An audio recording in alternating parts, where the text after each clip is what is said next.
Vikarabad collector అధికారులపై దాడికి పాల్పడ్డ వాళ్లను అందుకు ప్రోత్సహించిన వాళ్లను ఎట్టి పరిస్థితుల్లోనూ వదిలిపెట్టబోమని సీఎం రేవంత్ రెడ్డి హెచ్చరించారు. అగచెర్ల ఘటన వెనుక ఎంతటి వారున్నా ఊచలు లెక్క పెట్టాల్సిందేనని ఆయన అన్నారు. దాడులను ఖండించాల్సింది పోయి దాడి చేసిన వాళ్లనే బీఆర్ఎస్ నేతలు పరామర్శించడమేంటని మండిపడ్డారు. ఇలాంటి దాడులు బీఆర్ఎస్ నేతలపై జరిగితే కేటీఆర్ సమర్థిస్తారా అని ఆయన నిలదీశారు. అధికారులపై దాడులను బీఆర్ఎస్ ఎందుకు ఖండించడం లేదు? దాడి చేసిన వాళ్లను ఎలా పరామర్శిస్తారు? దాడులను ప్రోత్సహించేందుకేనా మీ పరామర్శలు? భూసేకరణ చేయాలా వద్దా అనే దానిపై బీఆర్ఎస్ సహా ఎవరైనా అభిప్రాయం చెప్పొచ్చు. భూమి కోల్పోతున్న వాళ్ళు నిరసన తెలుపొచ్చు, అందులో తప్పు లేదు. కానీ అధికారుల మీద పాశవికంగా దాడి చేసి వారిని చంపేందుకు ప్రయత్నించడాన్ని బీఆర్ఎస్ ఏ రకంగా సమర్థించుకుంటుంది అని ఫైర్ అయ్యారు.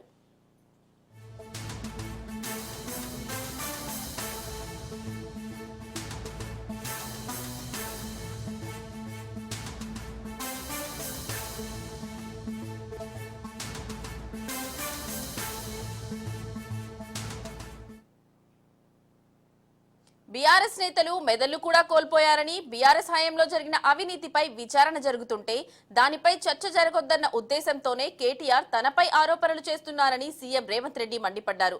అమృత్ టెండర్ల వ్యవహారంపై లీగల్ ఫైట్ చేసుకోవచ్చని కేటీఆర్ కు సూచించారు. ఈ టెండర్ల వ్యవహారంలో కేటీఆర్ చెప్తున్న సృజన్ రెడ్డి అనే వ్యక్తి ఉపేందర్ రెడ్డికి అల్లుడు. ఉపేందర్ రెడ్డి బీఆర్ఎస్ మాజీ ఎమ్మెల్యే.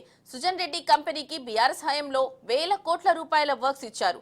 ఇది ఆన్ రికార్డ్. ఇప్పుడు మాపై ఆరోపణలు చేస్తున్న కేటీఆర్ ఎక్కడైనా వాటిపై విచారణ కోసం చెప్పుకోవచ్చు, కోర్టులో కేసు వేసుకోవచ్చు, న్యాయపరమైన పోరాటం చేసుకోవచ్చు. కేవలం ఆయన కుటుంబం దోచుకున్న వాటిపై చర్చ జరగకూడదనే తనపై ఆరోపణలు చేస్తున్నారని సీఎం అన్నారు.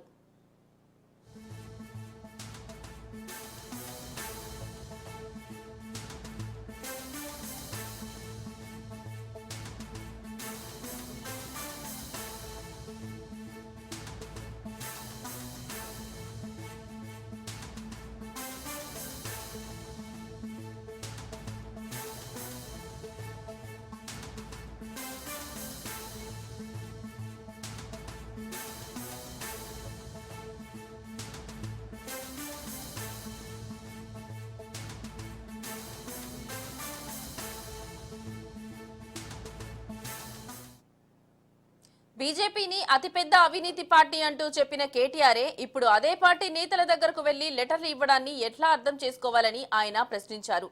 మహారాష్ట్రలో బీజేపీకి బీఆర్ఎస్ వంత పాడుతుందని, అక్కడ కాంగ్రెస్ కు ఓటు వేయొద్దని గులాబీ నేతలు చెప్పడం వెనుక బీజేపీకి ఓటు వేయాలని చెప్తున్నట్లు స్పష్టంగా కనిపిస్తుందని అన్నారు. బీజేపీ బీఆర్ఎస్ చీకటి ఒప్పందానికి ఇది మరో నిదర్శనమని వ్యాఖ్యానించారు. అసెంబ్లీ ఎన్నికల్లో వాళ్ళు అధికారం కోల్పోయారని, రెండోసారి ఎంపీ ఎన్నికల్లో డిపాజిట్లు కూడా కోల్పోయారని, మూడోసారి మెదళ్లు కూడా కోల్పోయారని, వాళ్లను చూసి జారిపడడం తప్ప వాళ్ల గురించి చర్చించుకోవడంలో ప్రయోజనం లేదని బీఆర్ఎస్ నేతలపై విమర్శలు చేశారు.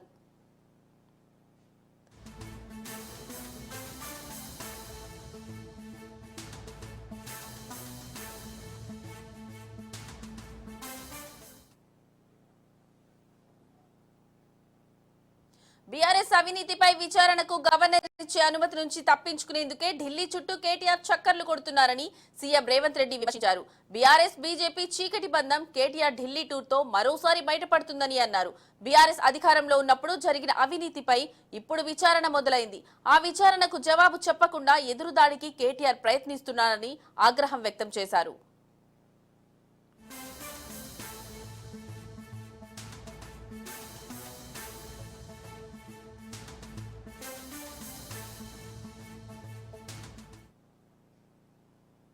అలాగే రాజకీయాలపై సీఎం రేవంత్ ఆసక్తికర వ్యాఖ్యలు చేశారు.